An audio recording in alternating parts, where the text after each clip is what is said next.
안녕하세요. 지식과 통찰의 깊이를 더하는 시간, 역사의 기록입니다. 정치가 대중을 위한 봉사가 아닌 화려한 자기과시의 무대가 될 때 사회는 어떤 대가를 치르게 될까요? 오늘 우리는 2025년 12월의 어느 가상적인 일주일을 통해 포퓰리즘 정부의 단면을 깊숙이 들여다보고자 합니다. 이 이야기는 단지 한 나라의 정치에 국한된 것이 아니라 오늘날 우리가 미디어와 정치를 어떻게 바라봐야 하는지에 대한 중요한 질문을 던집니다. 그 주의 시작은 유난히 화려했습니다. 미국 문화계의 가장 큰 영예 중 하나인 케네디 센터 아너스 시상식이 열렸고 대통령이 직접 사회를 자처했습니다. 그는 전임 사회자들을 조롱하며 자신이 더 나은 쇼를 만들 수 있다고 장담했지만 정작 사실 관계조차 틀리는 해프닝을 낳았습니다.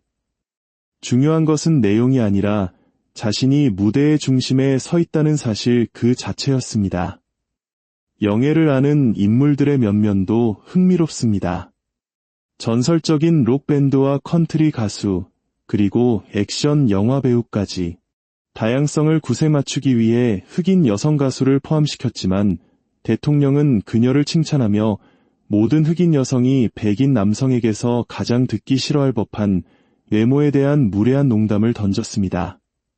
상과 메달의 향연은 여기서 그치지 않았습니다. 세계에서 가장 권위 있지만 부패 의혹이 끊이지 않는 기관 중 하나인 피파는 대통령에게 특별평화 공로 트로피를 수여했습니다. 카리브해의 모든 어부를 사살하라는 술에 취한 국방장관의 명령을 옹호하고 있는 인물에게 평화상이 주어진 것입니다.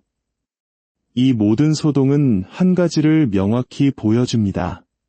바로 실질적인 정책과 국민의 삶보다는 대중의 눈을 사로잡는 상징과 이미지가 더 중요해진 정치의 현실입니다.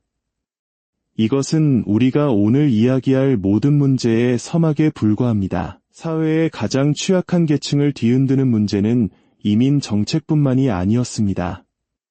수백만 명의 건강과 직결된 의료보험 문제가 시한폭탄처럼 다가오고 있었습니다. 바로 오바마케어 보조금 연장 문제입니다.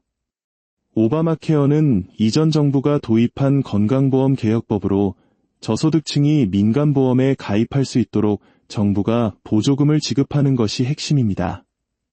그런데 이 보조금이 연말에 종료될 예정이었고 의회는 해결책을 찾지 못한 채 표류하고 있었습니다.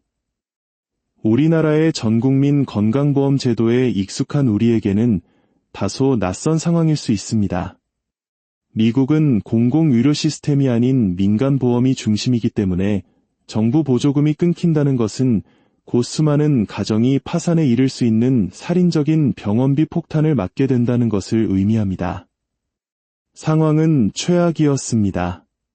민주당은 3년 연장안을 고수했지만 통과시킬 힘이 없었고 공화당은 자신들의 대안을 내놓겠다면서도 구체적인 내용은 비밀에 붙였습니다. 그들이 현재의 보조금 연장은 고려하지 않는다는 것만이 유일하게 알려진 정보였습니다. 중재안을 제시한 초당파 의원 모임의 목소리는 누구에게도 닿지 않았습니다. 결국 남은 것은 정치적 책임 공방뿐이었습니다.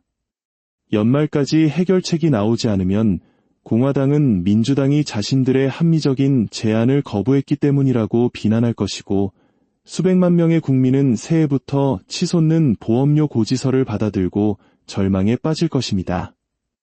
국민의 실제 고통은 정치적 개임의 볼모로 전락한 것입니다. 이 모든 혼란의 중심에는 경제정책의 최고 설계자라 불리는 한 인물이 있었습니다. 바로 재무장관 스콧 베산트입니다. 그는 월스트리트의 헤지펀드 매니저 출신으로 처음 임명되었을 때만 해도 행정부의 유일한 어른이 되어 경제를 안정시킬 것이라는 일말의 기대를 받기도 했습니다. 하지만 그 기대는 완전히 빗나갔습니다.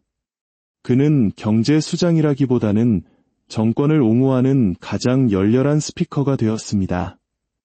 그는 모든 언론 인터뷰에서 이전 정부를 유치하게 비난하고 진행자의 질문에 페일러나이징하게 훈계하며 자신의 말이 막힐 때마다 방어적인 태도로 일관했습니다.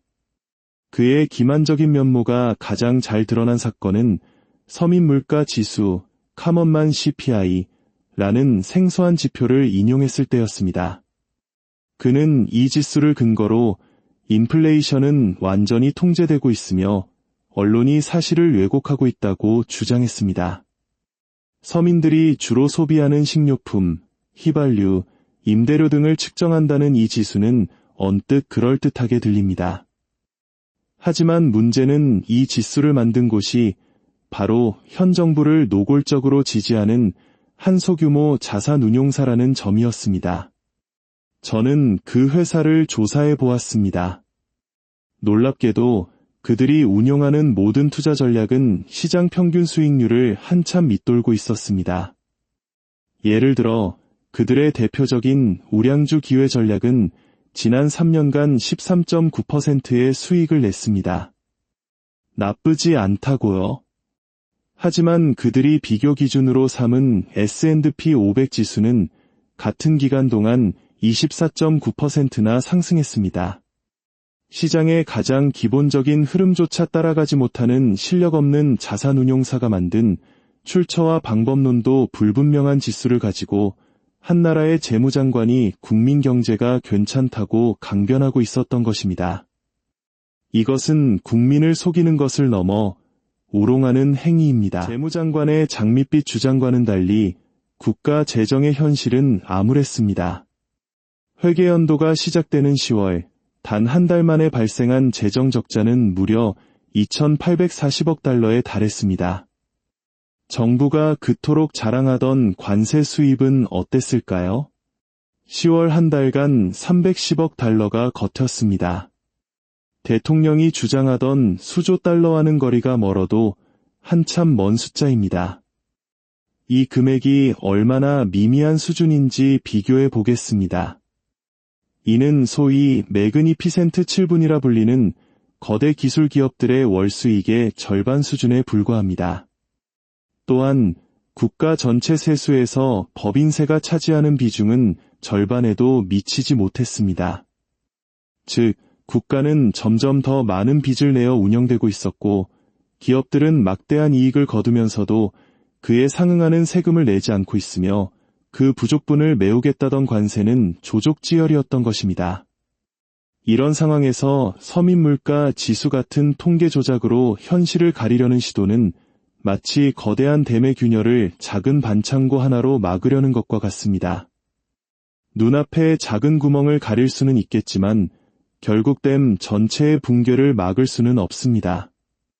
이것이 바로 숫자로 현실을 왜곡하는 정치의 위험성이며 그 피해는 고스란히 평범한 시민들의 몫으로 돌아가게 됩니다. 오늘 우리가 살펴본 이 가상의 일주일은 단순히 한 나라, 한 정부의 이야기가 아닙니다. 이것은 정보가 넘쳐나는 시대, 진실과 거짓의 경계가 흐려진 시대를 살아가는 우리 모두에게 던지는 경고입니다. 우리는 매일같이 언론과 소셜미디어를 통해 수많은 정보와 주장을 접합니다. 그 중에는 교묘하게 포장된 거짓과 의도적으로 왜곡된 통계도 분명히 섞여 있습니다. 이럴 때일수록 우리에게 필요한 것은 무엇일까요? 바로 비판적으로 사고하는 능력입니다. 화려한 수사와 감정적인 선동 뒤에 숨겨진 진실을 보는 눈, 숫자의 함정을 간파하고 데이터의 출처를 의심하는 지혜가 그 어느 때보다 필요한 시대입니다. 정부가 서민을 위한다고 말할 때 그 서민의 범위에 나는 포함되는지, 그들의 정책이 실제로 나의 삶에 어떤 영향을 미치는지 냉철하게 질문해야 합니다. 오늘 이야기가 여러분의 마음에 작은 등불 하나를 켰기를 바랍니다. 세상의 소음에 휩쓸리지 않고 자신만의 시선으로 진실을 찾아나가는 여정에 저희가 함께하겠습니다. 이 영상이 여러분의 지적 여정에 도움이 되었다면 좋아요와 구독을 통해 저희의 여정을 응원해 주십시오.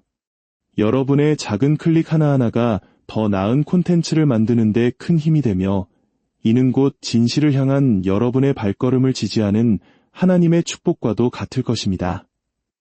여러분의 삶에 늘 평안과 지혜가 함께하기를 기도합니다.